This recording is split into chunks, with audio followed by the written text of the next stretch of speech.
ya de noche específicamente, casi las 9. Voy a tratar de ser breve, porque han estado todo el día. Mi nombre es Patricio Leisegui, me dedico a investigar, sobre todo soy periodista, soy escritor. Y bueno, lamentablemente no vengo a contar una historia feliz, me parece que es como para terminar el sábado bien arriba, realmente.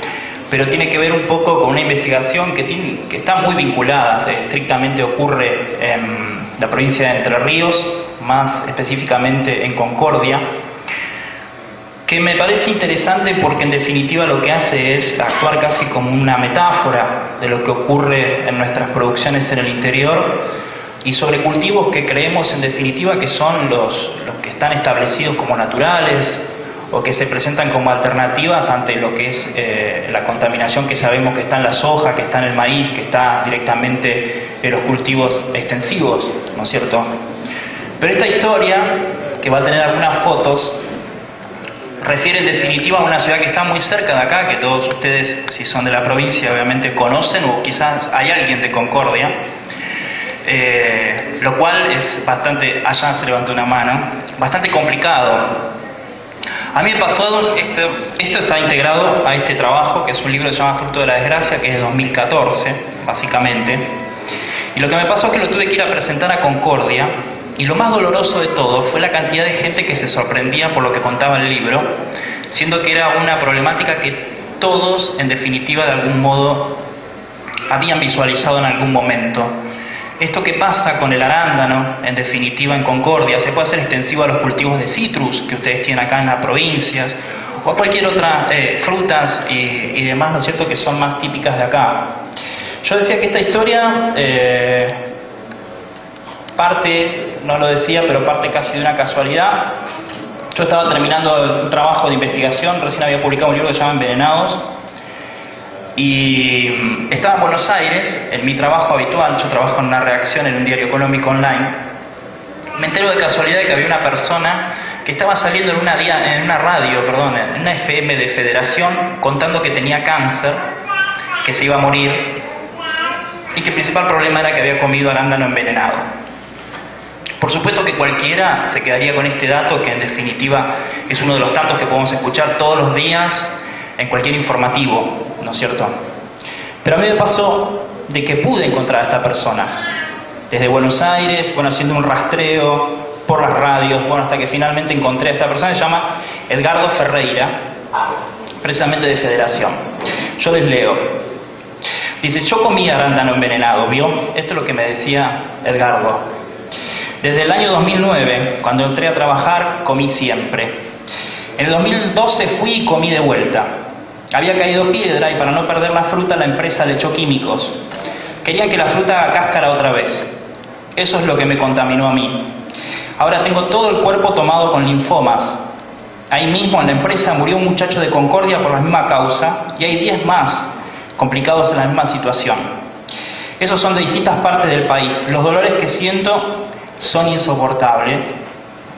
Estoy con quimioterapia. Esto fue a fines de abril de 2014. Yo dije, bueno, tengo un caso de contaminación, vamos a andar a ver qué es lo que ocurre. Había 10 personas más, él nombraba que había otras cuestiones. Pero lo que fui encontrando a través de este caso puntual fue en definitiva un esquema de producción que es muy típico del interior y sobre todo de nuestras provincias, con una fuerte penetración de la agricultura, ¿no es cierto? Con el correr del tiempo, esto que derivó en el libro, me dio pie a encontrar que tenía muchos más testimonios de contaminación de una producción que se define como sana, como es el caso del arándano. Nosotros en Buenos Aires, de hecho, lo adquirimos precisamente por esta condición de las propiedades que tiene, el hecho de que se cultiva de manera natural, todas estas cuestiones. No me quiero calentar.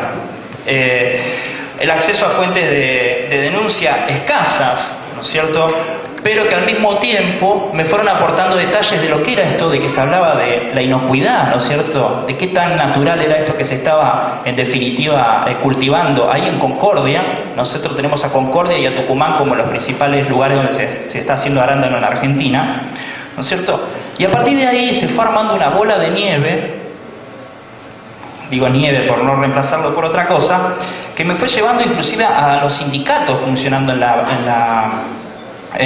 ciudad de Concordia, en donde me certificaron, a través de imágenes como esta, que había explotación de esclava, que la mano de obra que se utiliza para el arándano, que nosotros pagamos muy buena plata, y que en un 95% se exporta a países como Estados Unidos o el continente europeo, para días puntuales como el Día de Acción de Gracias, ¿no? para festividades puntuales, se está haciendo en definitiva con prácticas que son típicas de otro siglo. Pero no solo por el hecho de cómo trabajan los empresarios, sino porque también hay una connivencia política y social, que es esto lo que yo contaba, ¿no? Tener que ir a Concordia a presentar un libro sobre lo que pasa a Concordia y que la gente de la misma Concordia se esté espantando. Algo bastante complicado. Edgardo Ferreira trabaja en Blueberries, Sociedad Anónima.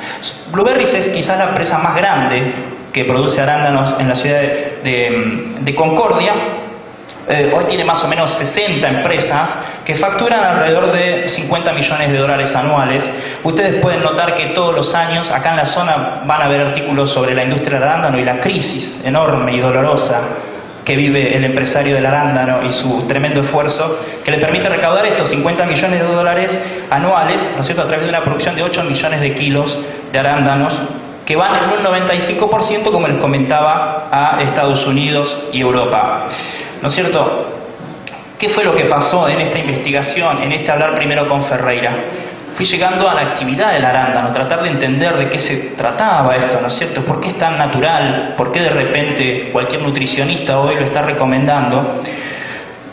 SENASA dice que se pueden utilizar 12 agroquímicos para la producción de arándanos. No sé si ustedes lo sabían a eso, pero yo me encontré robando datos de algunas bodegas de agroquímicos de algunas de estas empresas en Concordia, que lo que ustedes comen como natural tiene más de 30 productos encima, entre ellos hormonas y algunos estimulantes.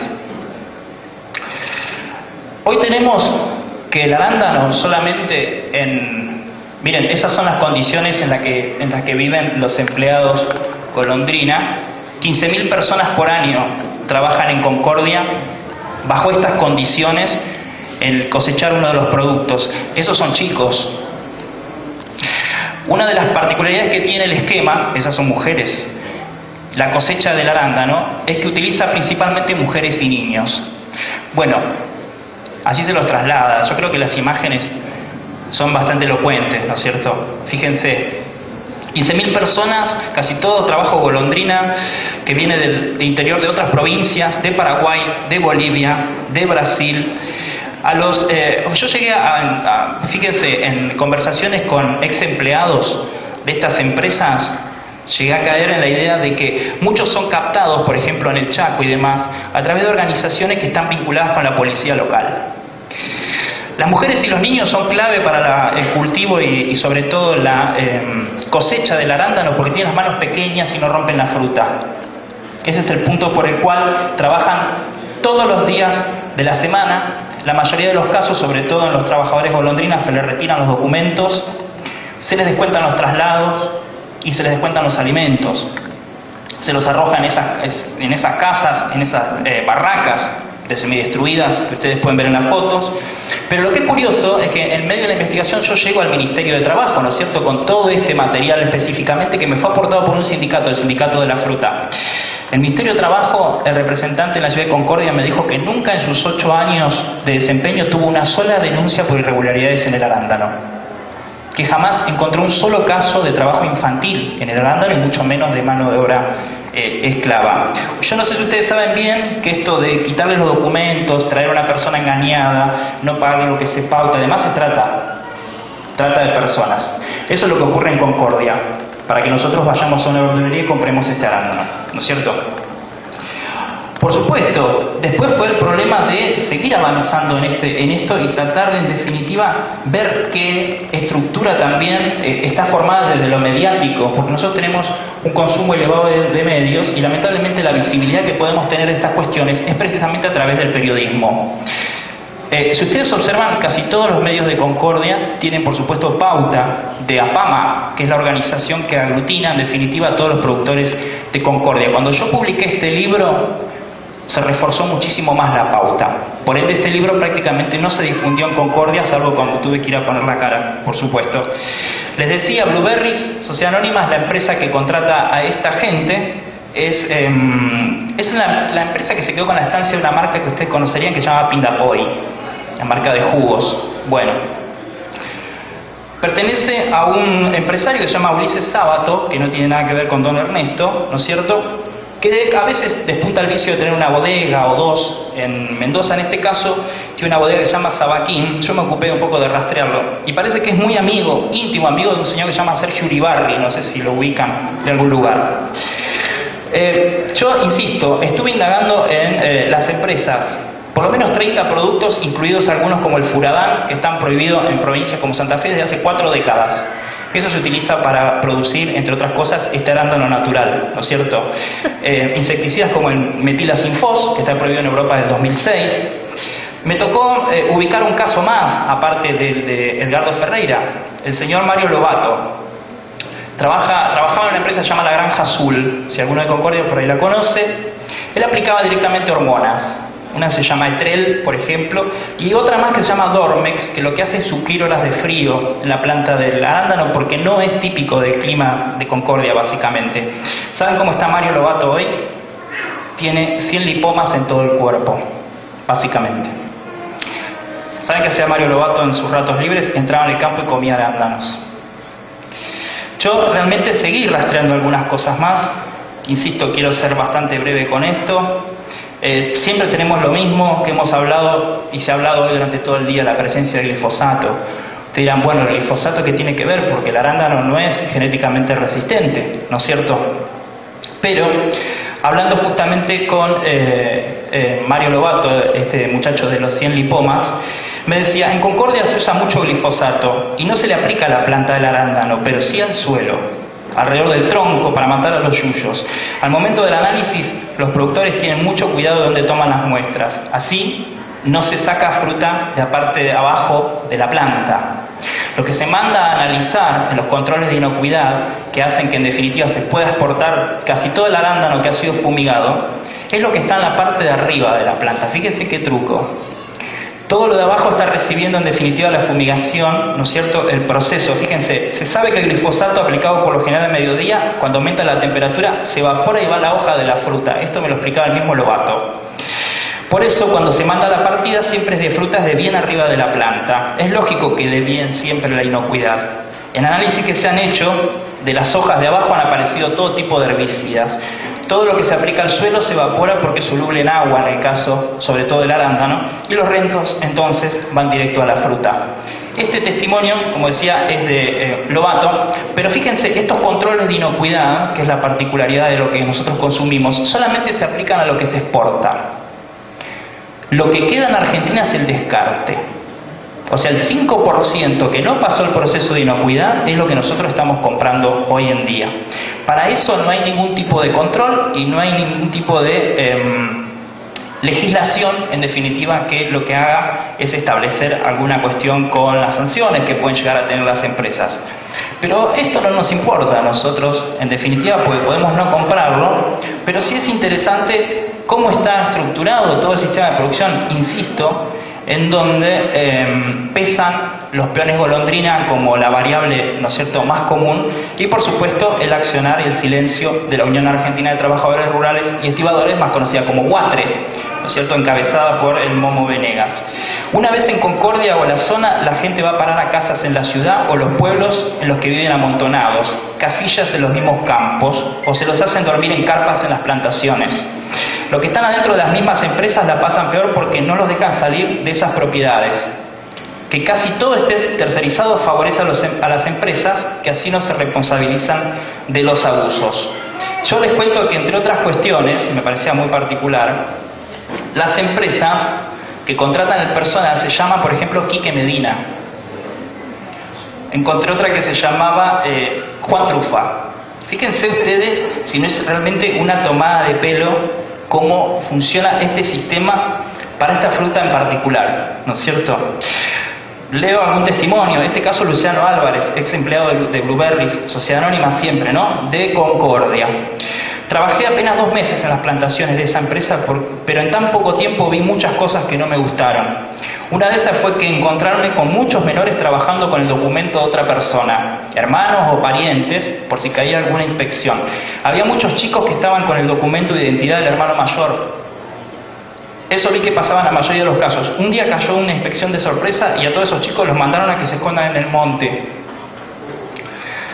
Les cuento otra. Los chicos que trabajan lo hacen porque no estudian. Fíjense la cabeza, ¿no?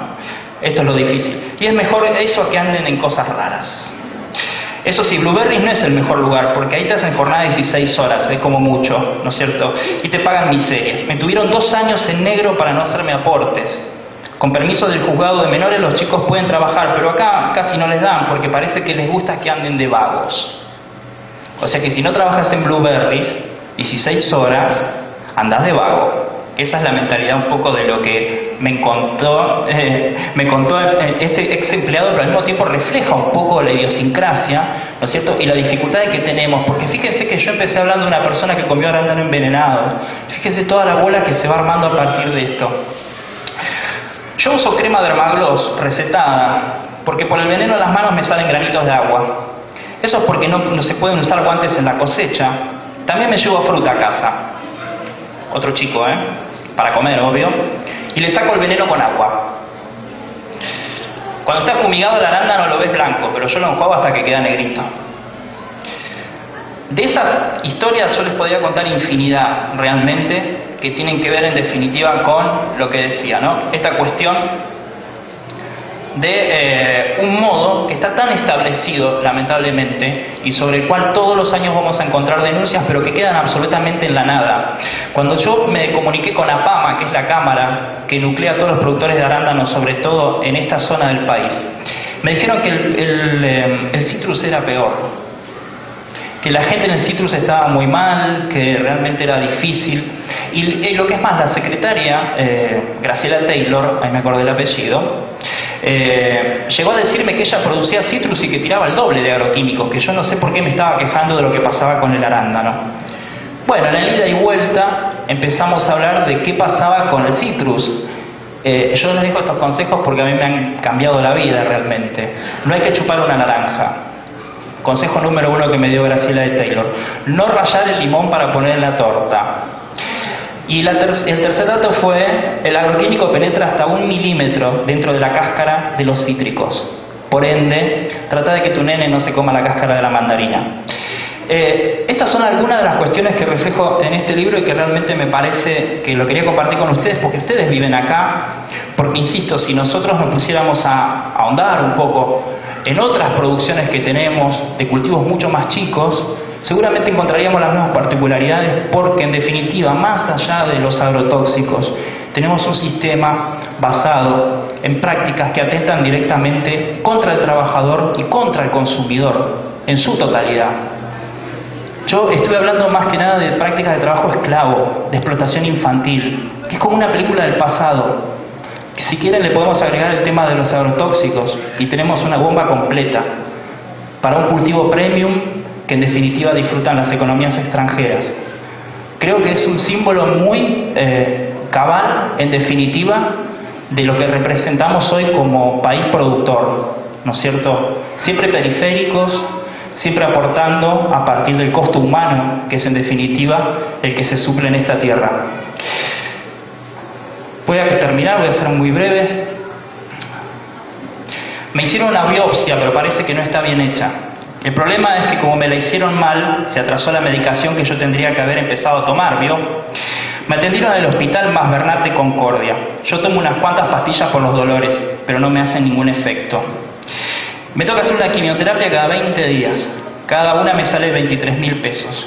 Los del ALSEC me dijeron que me pueden cubrir 2 nada más. El tema es que yo me tengo que hacer 6. Esta persona siempre es Edgardo Ferreira, contando su caso. La doctora que trató a Edgardo Ferreira se llama Mónica Murta. Es jefa, o lo era, en el servicio de hematología del Hospital Mas Bernat. Yo la pude ubicar. Pudimos hablar unos escasos minutos antes de que Murta obviamente me cortara el teléfono. No hemos tenido contacto ni por Facebook, lamentablemente. Pero recuerdo una frase, siendo que yo le pregunté por el caso de Edgardo Ferreira, que estaba muy mal realmente. Hablábamos con el abogado de él, no sabíamos realmente qué hacer. Edgardo se manejaba con muy pocas palabras, por ende era muy difícil ahondar en cuál era la dolencia, el nivel de su dolencia.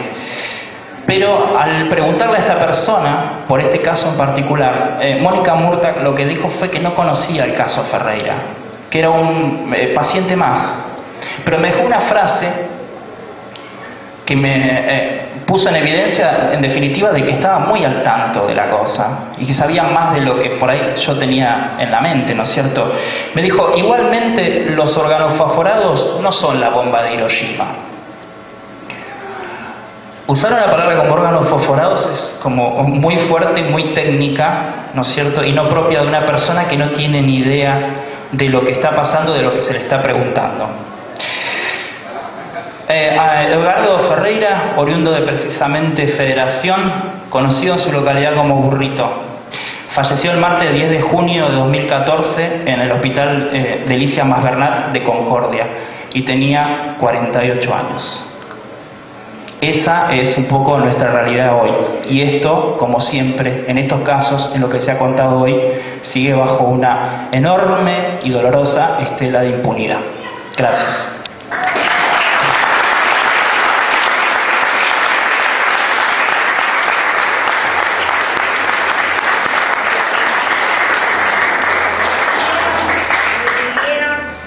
Nos pidieron, porque está Fernando Caballero también, que por lo menos ustedes están agotados, habláramos algo de lo que pasó en el Tribunal de la Haya. No sé. Sí. Fabián quiere saludar a la gente que está presente, así que... Fernando, vení. Bueno, yo, antes de irme, porque no voy más, quería agradecerles su presencia, porque para nosotros los que vivimos con esta calamidad, ya muchas cosas no nos hacen mella. Agradezco infinitamente el esfuerzo de llegar hasta acá y quiero que sepan que yo siempre digo, de los que vienen a donde yo vivo pasan a ser mi familia. Agradecido desde ya de que hayan tenido la oportunidad de agradarla tanto y que nos escuchen. Cada vez que alguien diga de que hablamos de fantasmas, acuérdense de los nenitos que se están muriendo día a día. Esto no es algo como para dejar pasar. Tenemos que ser más efectivos. Es decir directamente no a esta agricultura. O vivimos o ganamos plata. A que ustedes no se animan a averiguar qué es lo que yo quiero. Déjenme vivir pobre pero feliz. Los abrazo con el corazón, porque con los brazos no puedo. Muchas gracias a todos.